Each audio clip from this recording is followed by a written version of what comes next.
รายการต่อไปนี้เป็นรายการทั่วไปสามารถรับชมได้ทุกวัย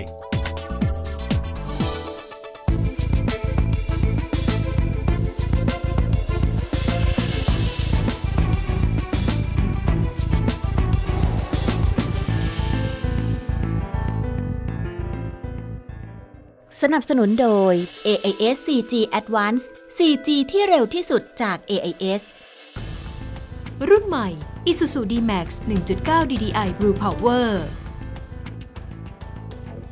World Camera กันเองทุกเรื่องกล้องและการถ่ายภาพบัตรเครดิต UOB มื้อนี้ใช่เลย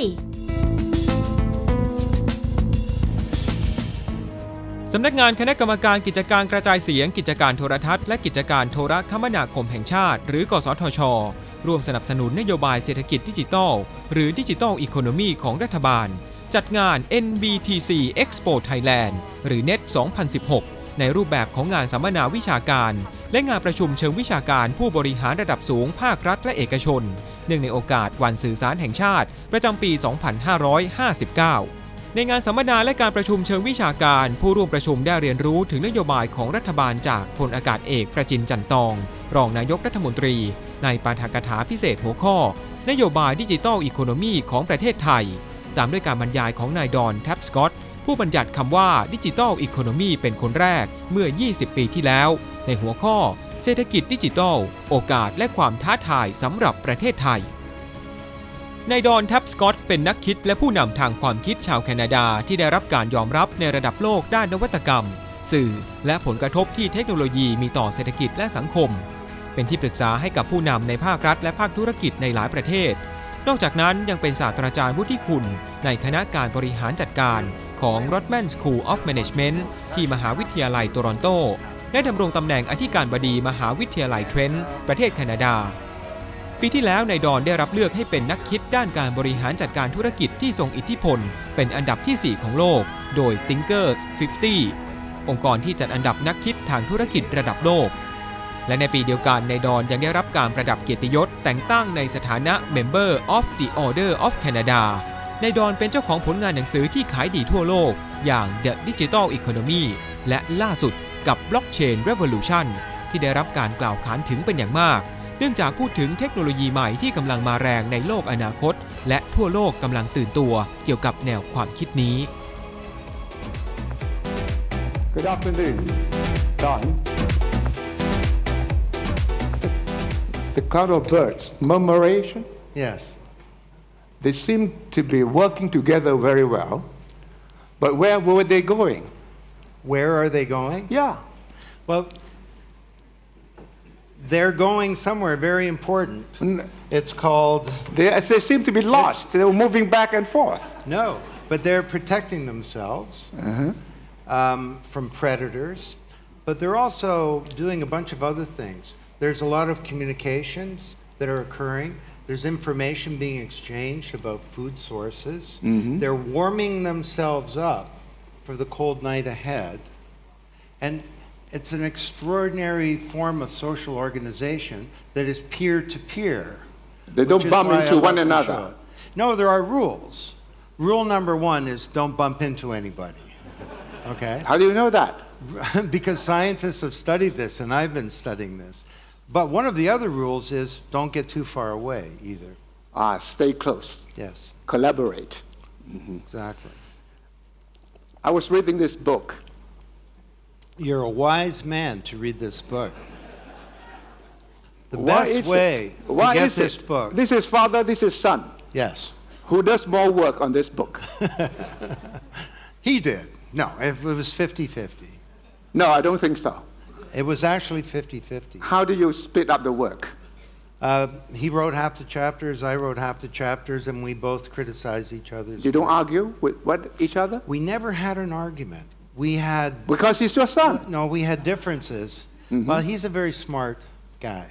He's also a great speaker, turns out. So people say, Don, I heard your son Alex. He's such an amazing speaker. Oh, and you're good too. So why didn't you invite the son? Why the father? Next year.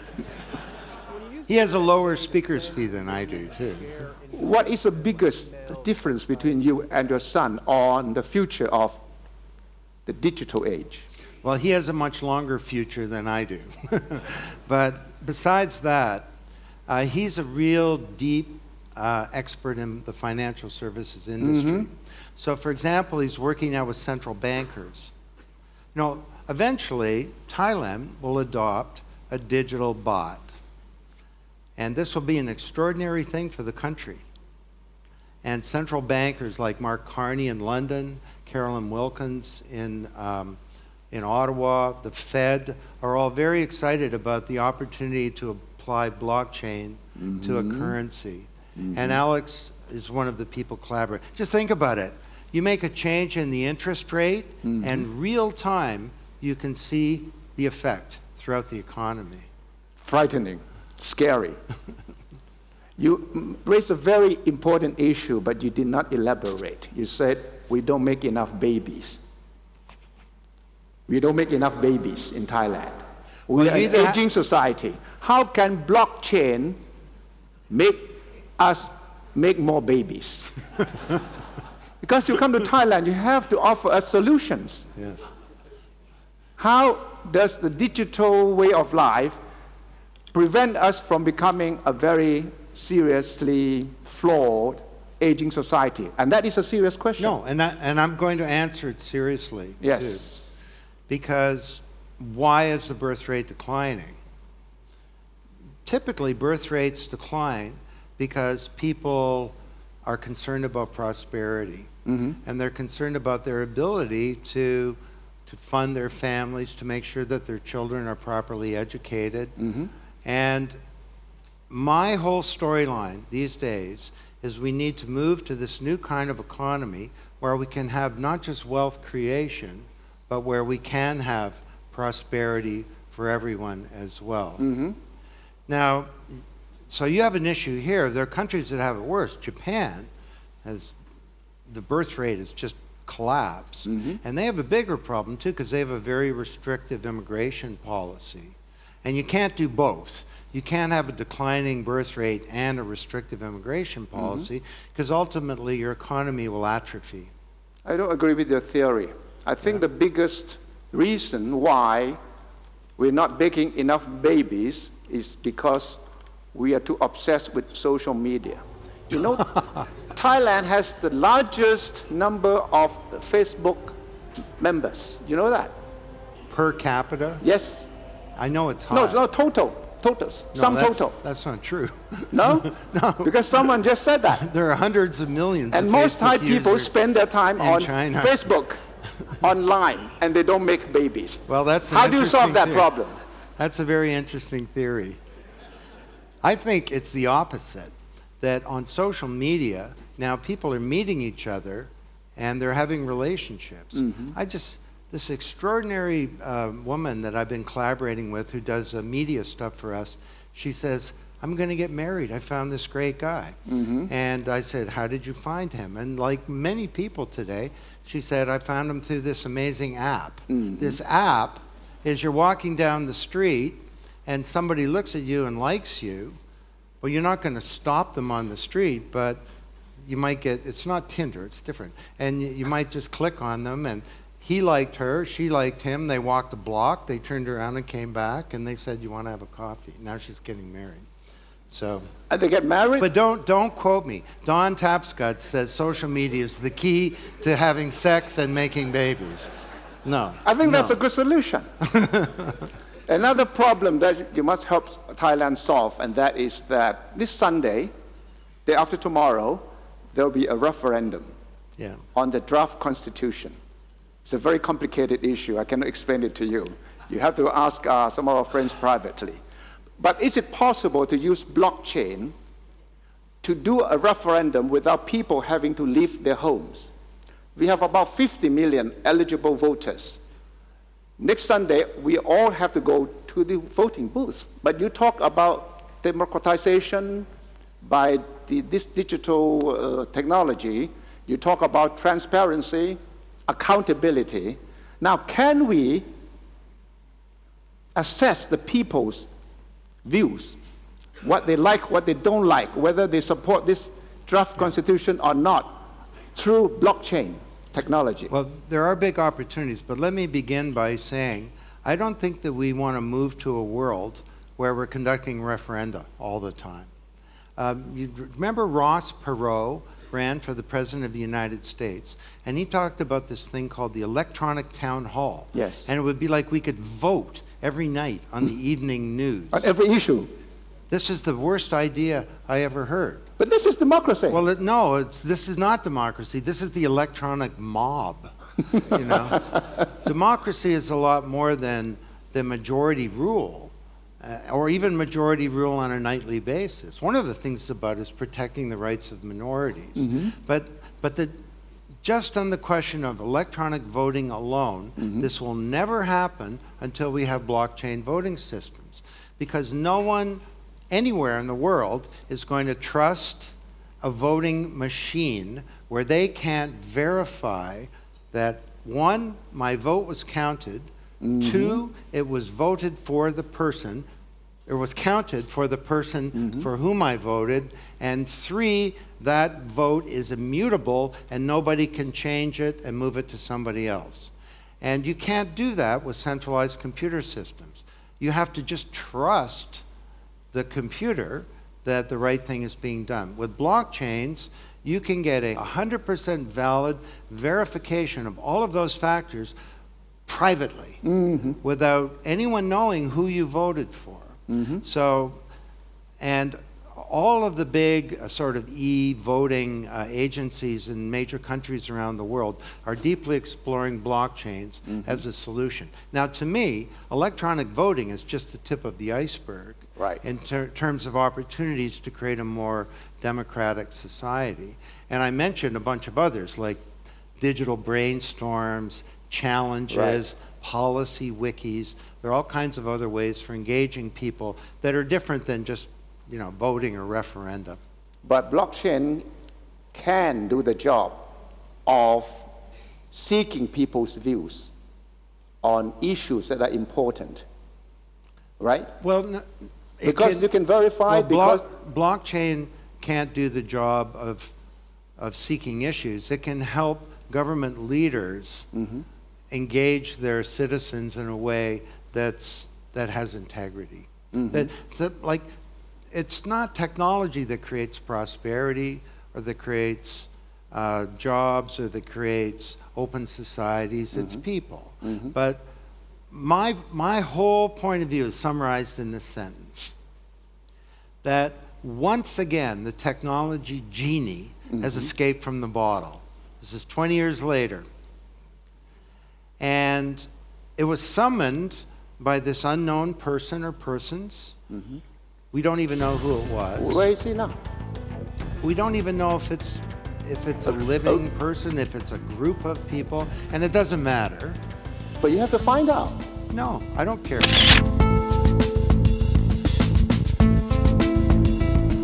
Bitcoin เป็นสกุลเงินดิจิตอลที่ถูกคิดค้นขึ้นมาเพื่อใช้ในการจ่ายเงินแลกเปลี่ยนสินค้าหรือบริการชนิดใหม่แทนที่เงินตราสกุลดั้งเดิมต่างๆที่เราเคยใช้กันมาเป็นเวลานานแล้วอย่างเช่นสกุลเงินดอลลาร์สหรัฐเยนของญี่ปุ่นสกุลยูโรหรือเงินบาทของไทยซึ่งปกติแล้วหน้าที่หลักของเงินคือการเป็นสื่อกลางสำหรับการแลกเปลี่ยนสินค้าหรือบริการซึ่งเงินตราในรูปแบบใหม่สกุลบิตคอยน์นี้ก็ทำหน้าที่เช่นเดียวกับสิ่งที่เงินตราสกุลต่างๆเคยทำมาเพียงแต่จะมีความแตกต่างบางอย่างจากระบบเดิมอย่างชัดเจนหลักการพื้นฐานของเงินจะทราบว่าในโลกนี้มีหลายสิ่งหลายอย่างที่สามารถทำหน้าที่เป็นเงินได้อย่างเช่นแร่ธาตุบางชนิดหรือว่าสิ่งของที่หายากโดยสิ่งเหล่านั้นจะต้องมีคุณสมบัติดังต่อไปนี้คือ 1. เป็นสิ่งที่ทุกฝ่ายยอมรับในมูลค่า 2. ยากในการปลอมแปลง 3. สามารถส่งต่อได้เปลี่ยนมือได้และ 4. คงทนไม่เสียหายง่ายเกินไปซึ่งบิตคอยน์ได้ถูกออกแบบมาเพื่อที่จะให้เป็นระบบการเงินในโลกออนไลน์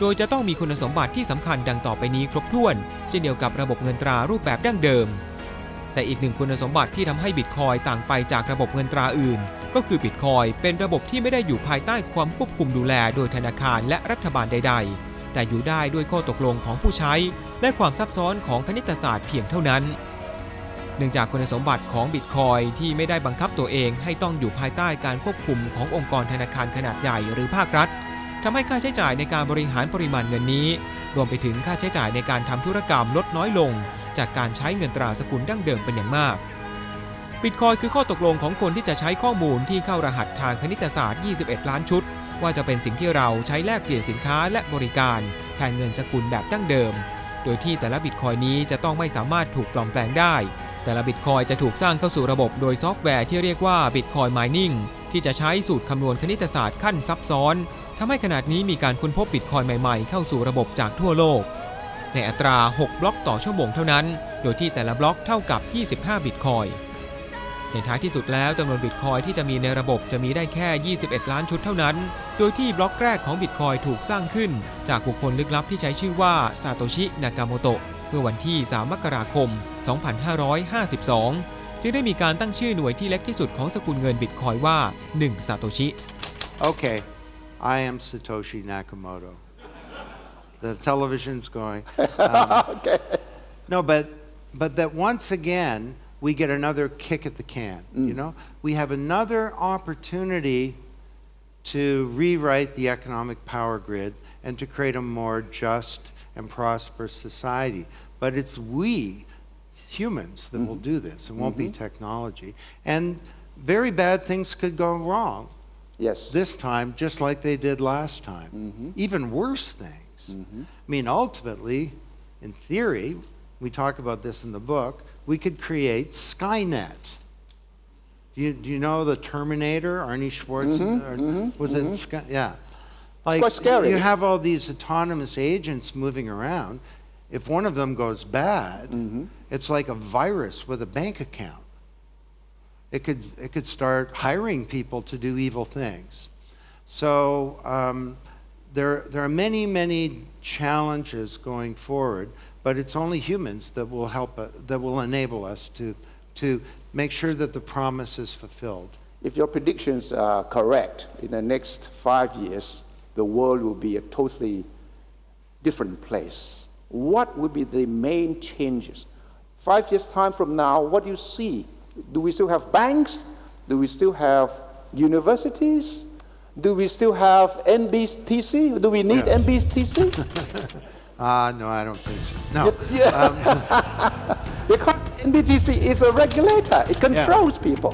Blockchain say no, we don't need any control. Well, we can control ourselves. Not quite.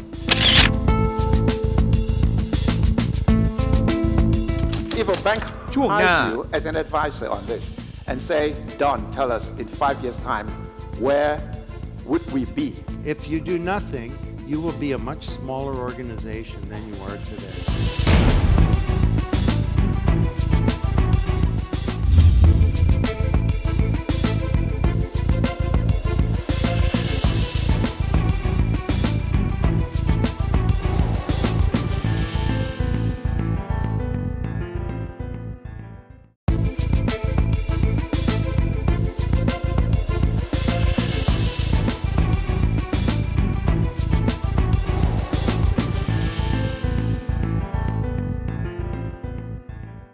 สนับสนุนโดย AIS 4G Advanced 4G ที่เร็วที่สุดจาก AIS ยูโรเค้กอร่อยทุกที่ทุกเวลา Premium Outlet Factory Outlet ของแบรนด์เนมระดับพรีเมียม เมทิโคโบลตัวยามิโคบาลามินรักษาโรคของระบบประสาทส่วนปลายซึ่งอาจเป็นสาเหตุหนึ่งของอาการชา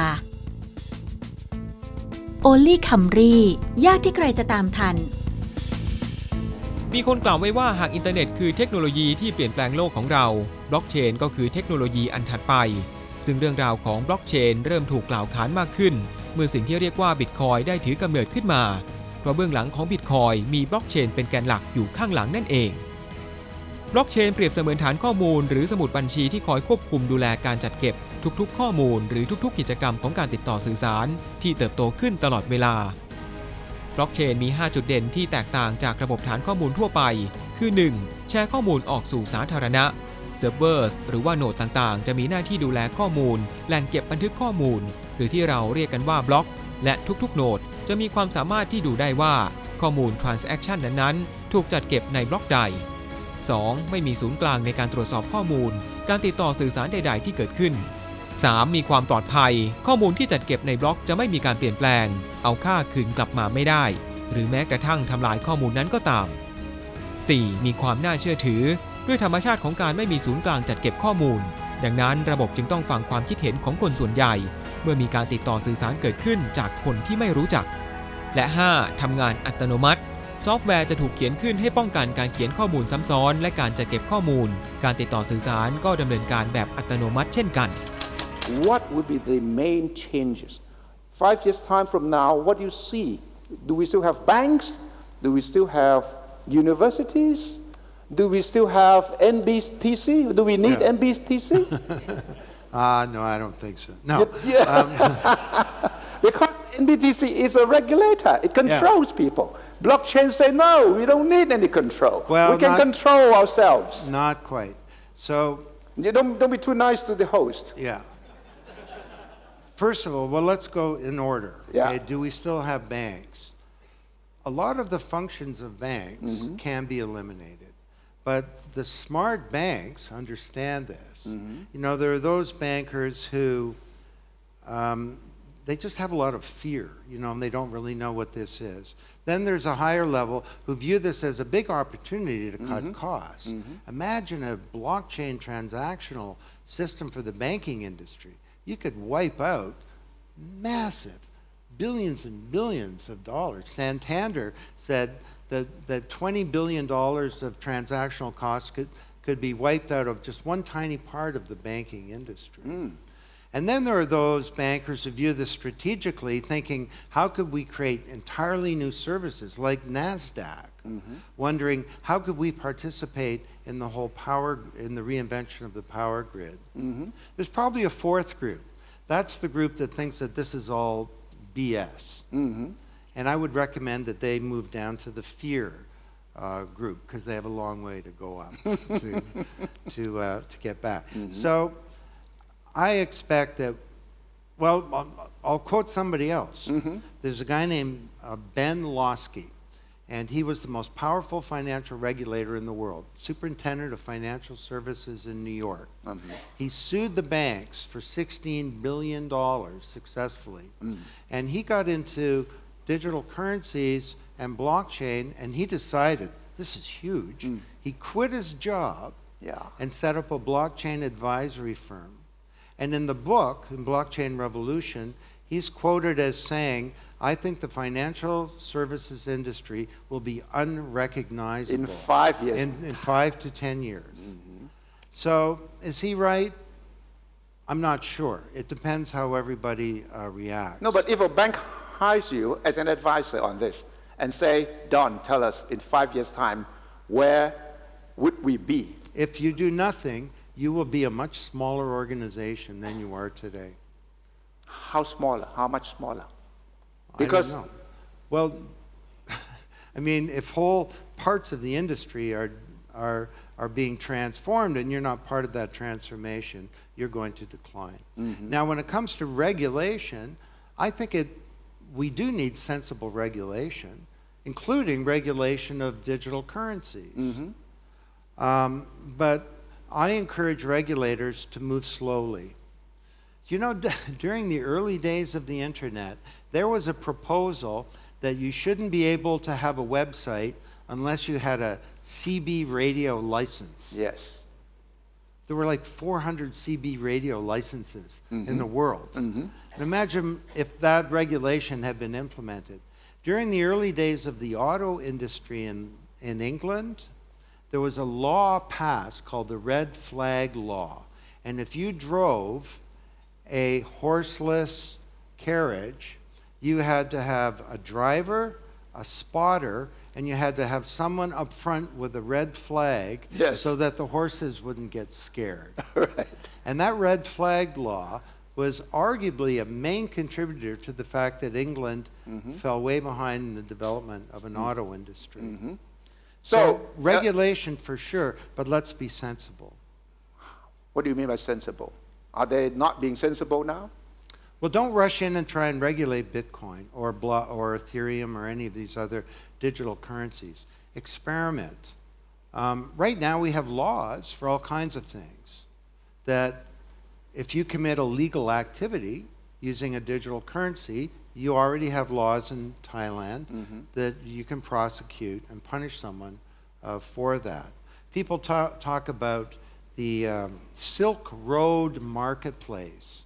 Have you heard about this? Yes. It was a marketplace where all kinds of terrible stuff, drugs and guns and pornography and so on, was being sold, and Bitcoin was the payment mechanism. And so people said, well, this shows that Bitcoin is a terrible idea. Yeah. Well, the founders of Silk Road got arrested, and they are in jail.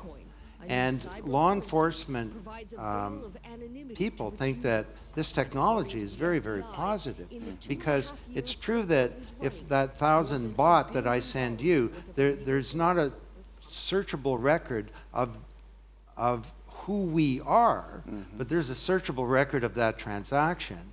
And if you start to see patterns of inappropriate transactions, law enforcement agencies can use analytics to better arrest criminals. If Bitcoins really work, there shouldn't be a central bank. There will be no need for a central bank. Well, no, central banks provide an important function, several functions. First of all, they are they do manage the money flow in an economy.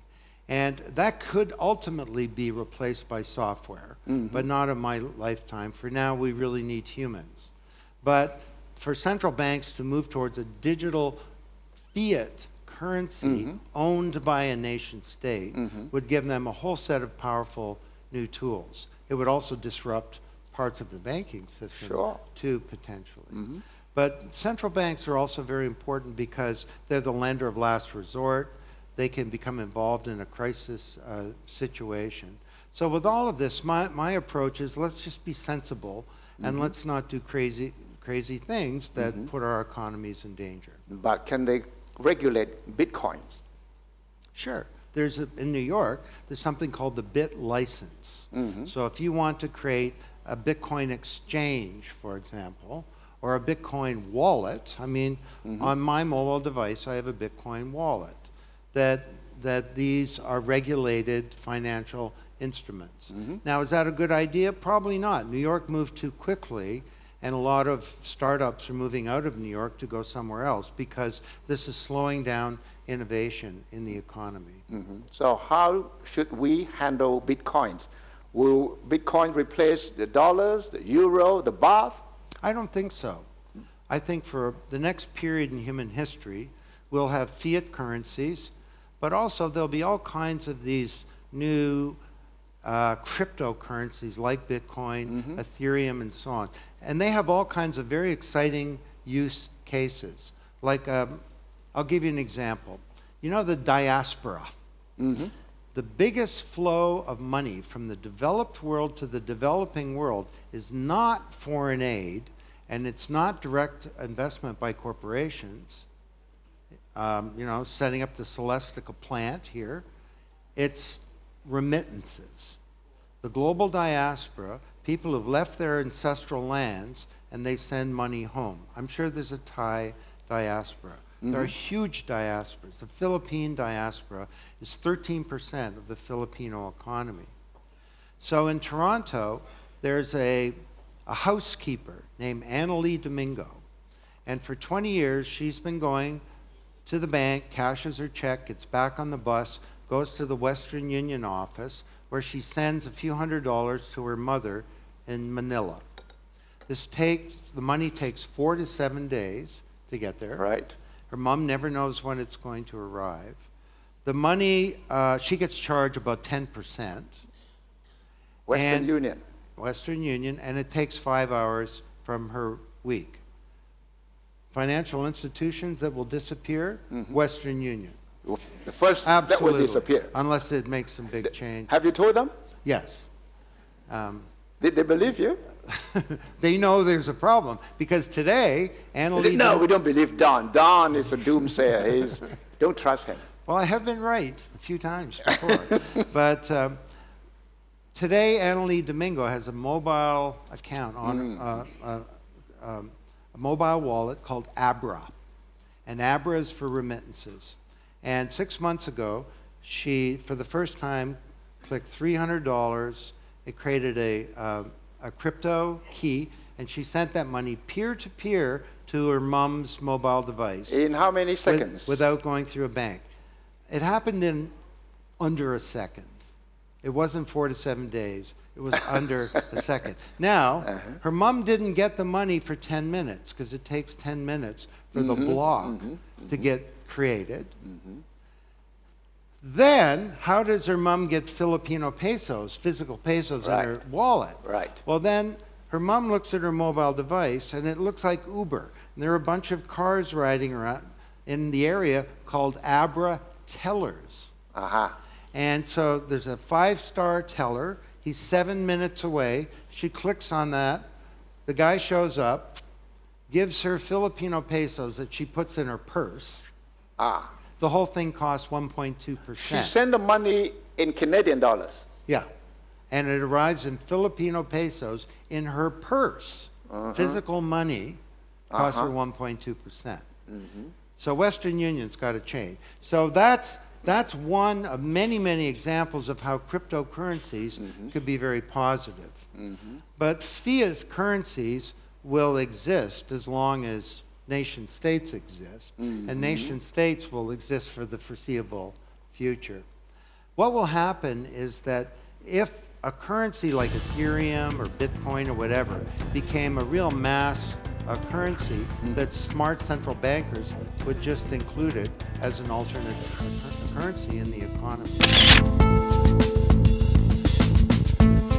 ในระยะที่ผ่านมาเริ่มมีการนำเงินดิจิทัลอย่างบิตคอยน์มาใช้เพื่อซื้อสินค้าและบริการจริงจากร้านค้าออนไลน์และร้านค้าทั่วไปมากขึ้นอย่างเช่นเว็บไซต์ overstock.com ของสหรัฐร้านค้าออนไลน์ขนาดใหญ่แห่งแรกที่เปิดรับการจ่ายเงินด้วยบิตคอยน์รวมถึงร้านอาหารโรงแรมบางแห่งเป็นต้นนอกจากนี้ยังมีการนำบิตคอยน์ไปแลกเปลี่ยนเป็นสกุลเงินจริงและมีการกำหนดอัตราแลกเปลี่ยนกันเองภายในเครือข่ายด้วยเหตุนี้บิตคอยน์จึงกลายเป็นช่องทางการเก็งกำไรรูปแบบใหม่ที่เย้ายวนให้นักเก็งกำไรหันมาให้ความสนใจในบิตคอยน์เพิ่มมากขึ้นแต่แน่นอนว่าผลตอบแทนย่อมมาพร้อมกับความเสี่ยงประการแรกคือแม้จะมีคำว่า currency เข้ามาเกี่ยวข้องแต่บิตคอยน์ไม่ถือว่าเป็นเงินตราตามกฎหมายที่ได้รับการรับรองจากทางการจึงไม่ได้รับการคุ้มครองและไม่สามารถใช้ชำระหนี้ได้ตามกฎหมายการซื้อขายแลกเปลี่ยนถือเป็นข้อตกลงร่วมกันเองระหว่างผู้ซื้อกับผู้ขายและหากเกิดปัญหาการฟ้องร้องอาจไม่ใช่เรื่องง่ายเพราะการทำธุรกรรมบิตคอยน์นั้นไม่มีการเปิดเผยข้อมูลของคู่ค้าผู้ทำธุรกรรมอย่างเช่นชื่อที่อยู่ประวัติการทำธุรกรรมและไม่จำเป็นต้องแสดงตัวตนในการใช้บริการความเสี่ยงที่สำคัญอีกประการหนึ่งก็คือมูลค่าของบิตคอยน์จะมีความผันผวนอย่างมากเพราะอัตราการแลกเปลี่ยนของบิตคอยน์จะผันแปรไปตามความต้องการซื้อและขายณช่วงเวลานั้น How do you see the proportion of Bitcoin transactions compared to the current Very small. currencies? Very small. In 5 years' time, still very small? The future is not something to be predicted, it's something to be achieved.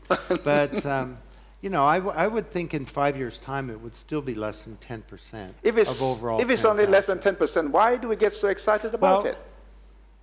That depends. Now, for example, let me give you a different example, and it's much more pertinent to Thailand. As I said, there are well over 2 billion people who don't have a bank account, and because the banks don't view them as being valid customers, and in fairness to the banks, most of them don't have a valid identity, so it's very hard to think of them making them a customer. So in Kenya, who here has heard of M-Pesa? Do you know about this? Yeah, a bunch of you. So M-Pesa is a payment system that works on mobile phones, and it's provided by the telephone company.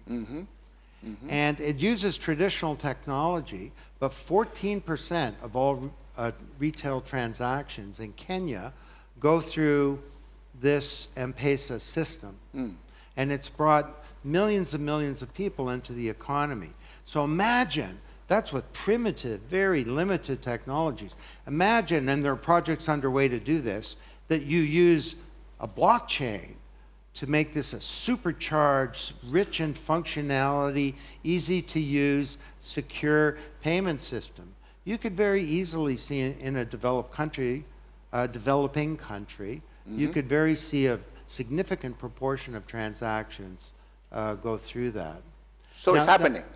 Now the second part of your question was, well, why are we all excited? Well, it goes on and on. Do you know that 70% of the people in the world who own land have a tenuous title to that land? So you're in India, you got a little piece of land, your parents die, you go to the land title office with the will that says that you get the land, and someone's bribed a government official that says, no, this other person owns your land, you have to pay rent. This happened in Honduras on a mass scale. Some corrupt person came to power, and he started expropriating land for his own personal benefit. And he would say to people, I know you have a piece of paper that says you own your farm, but the government computer says my friend owns your farm. Well, 70%. The great Latin American economist Hernando de Soto says that this is the most important factor in economic mobility, because if you don't have a valid title to your land, you can't borrow against it, you can't plan for the future. So now there are projects underway to put land titles onto a blockchain. And if it's a valid title and it goes onto a blockchain, nobody can mess with it. You can't hack it. Trusted ช่วงหน้า transactions directly between two or more parties, authenticated by mass collaboration and powered by collective self-interest, rather than by large corporations motivated by profit. So what will happen to the large corporations motivated by profit? Well, don't get me wrong. This is a book.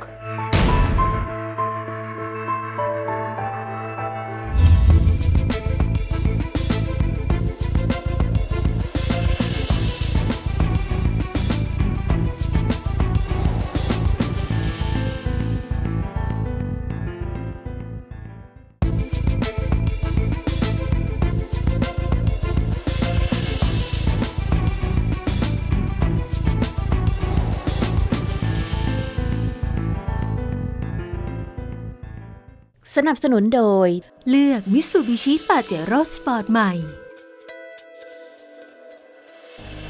เงินดิจิตอลฟังดูเผินๆอาจจะคล้ายกับเงินอิเล็กทรอนิกส์หรือ e-money แต่ความจริงแล้วแตกต่างกันโดยสิ้นเชิงโดย e-money เช่นบัตรที่ใช้ในศูนย์อาหารบัตรโดยสารรถไฟฟ้าหรือการใช้ e-money ผ่านโทรศัพท์เคลื่อนที่ที่มีการให้บริการอย่างแพร่หลายในปัจจุบันเป็นบริการทางการชำระเงินที่ประชาชนนำเงินจริงมาชำระไว้ล่วงหน้าให้แก่ผู้ให้บริการและมีการบันทึกมูลค่าหรือจำนวนเงินไว้แน่นอนและผู้ให้บริการจะรับผิดชอบต่อ e-money ดังกล่าวตามเงื่อนไขที่กำหนดไว้ต่างจากบิตคอยน์ที่เป็นเพียงข้อมูลทางอิเล็กทรอนิกส์ซึ่งมีการกำหนดมูลค่ากันเองภายในกลุ่มการที่จะได้มาซึ่งบิตคอยน์นั้นผู้เล่นหรือว่า miners ต้องแก้ปัญหาโจทย์ทางคณิตศาสตร์ที่ซับซ้อนและมีความยากขึ้นเรื่อยๆแปรผันตามจำนวนบิตคอยน์ที่ออกไปสู่ระบบซึ่งการแก้โจทย์ที่ว่านั้นต้องใช้เครื่องคอมพิวเตอร์ที่มีศักยภาพสูงมากโดยหากแก้โจทย์ได้จะได้รับบิตคอยน์เป็นผลตอบแทนซึ่งจะลดลงกึ่งหนึ่งทุกๆ4ปีแต่ถ้าเห็นว่าการเป็น miners ช่างยุ่งยากวุ่นวาย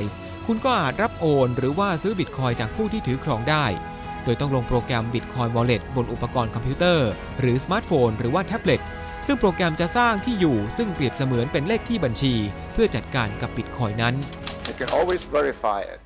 And there will be data mining people who would ensure that.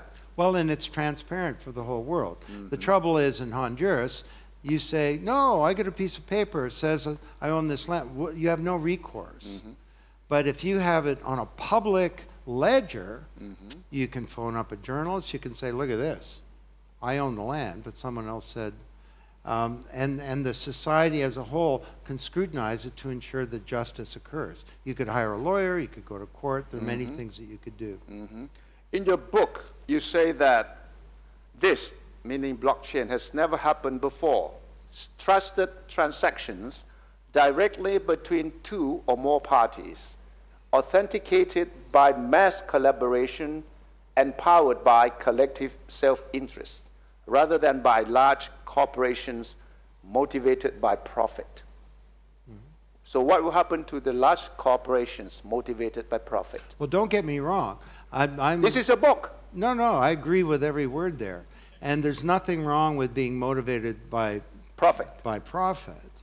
But the point here is that we have some, even for corporations motivated by profit, there are some extraordinary opportunities to build much more high-performance companies, but also, as NASDAQ is doing, to enter into whole new strategic marketplaces.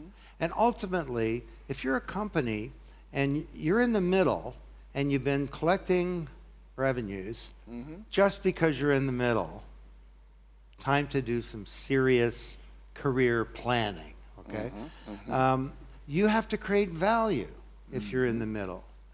And in the digital economy, like 22 years ago now, I talked about disintermediation, okay?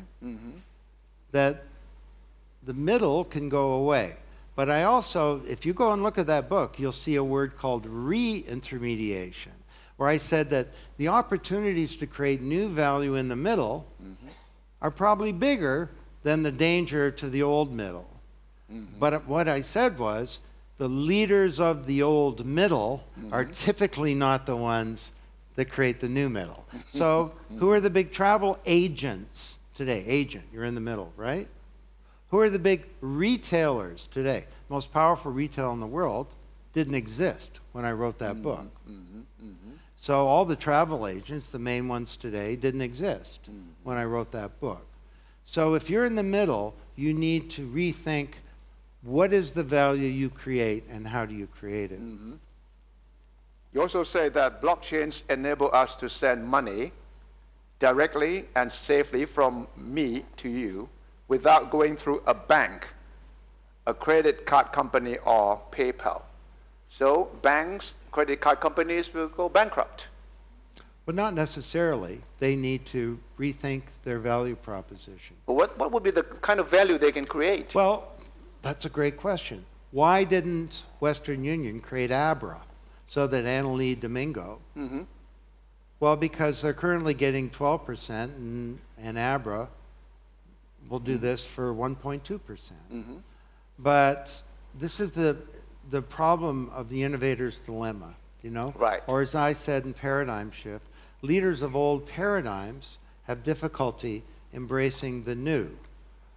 And I'm sure at American Express they're saying, we shouldn't be doing that because that will cannibalize our existing revenue. Well, that's the great dilemma, isn't it? That if you don't cannibalize your revenue and create new value, then someone else will. So is it right for a bank now to get really paranoid, scared, and then start buying up startups, fintech startups? Well, a lot of them are doing that right now. But let me give you an example from part of the financial industry. So this was actually my son Alex, it wasn't me, but he was holding a session with the top 200 people of one of the big public accounting companies. So you know what I'm talking about, Ernst & Young, PwC, KPMG, and so on. I won't say which one. And so he said, what does triple entry accounting mean to your audit business? And the CEO is on the stage with them, and the CEO says, well, the audit business is about 35% of our total revenue. Wow. And he says, Alex, I agree with you. That revenue is going to disappear. Because companies won't need to hire auditors every year to come in and spend millions and millions of dollars going through all these books, because with blockchains, there'll be a detailed transactional trail that's immutable of every single transaction that has occurred. So he says, but we shouldn't fear that, we should embrace it, because this is going to open up a whole new world of much higher value-added services for us. Like, well, first of all, building the software that enables a real-time audit, and they have a project to do that. It's going to enable us to do all kinds of service that enable companies to better manage their finances by having real-time auditing underway. So again, don't fight the future, embrace it, and you can be successful.